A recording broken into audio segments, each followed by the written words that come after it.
अस्सलाम वालेकुम दोस्तों, जीअं त मां आहियां ज़ाहिद अली तहीम ऐं तव्हां ॾिसी रहिया आहियो ZAT ऑफिशियल।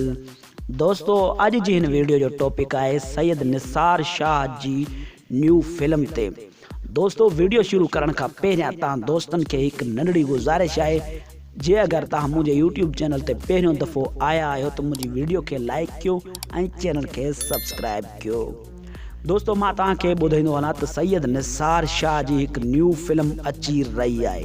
तव्हांखे ॿुधाईंदो वञा त हिन फिल्म में सिंध जा मशहूरु नाले वारा अदाकार कहिड़ा कहिड़ा आहिनि। दोस्तों, मां तव्हांखे ॿुधाईंदो वञा त सैयद निसार शाह, उम्मेद अली कलवड़, ज़ुल्फ़कार बुर्दी, मामा सरवर घोटो ऐं लाला फयाज़ चाचड़, आसमा भुट्टो, मुस्कान अली ऐं पिण नाले वारा बहितरीन हिन फिल्म में अदाकार आहिनि। ही फिल्म तमामु बहितरीन सुपर हिट हिन फिल्म जी स्टोरी आहे। दोस्तों, मां तव्हांखे इहो बि ॿुधाईंदो वञा त हिन फिल्म जो डायरेक्टर केरु आहे।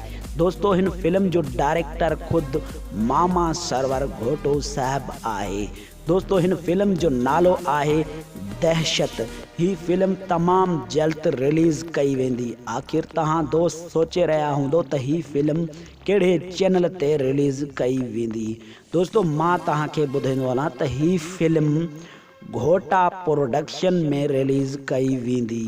दोस्तों, अॼु जी ही नंढड़ी वीडियो तव्हां दोस्तनि खे पसंदि आई हुजे त मुंहिंजी वीडियो खे लाइक कयो ऐं चैनल खे सब्सक्राइब कयो। तव्हां दोस्तनि जी वॾी महिरबानी जो तव्हां असांजी वीडियो खे लाइक कंदा आहियो ऐं सुठा सुठा कमेंट्स कंदा आहियो।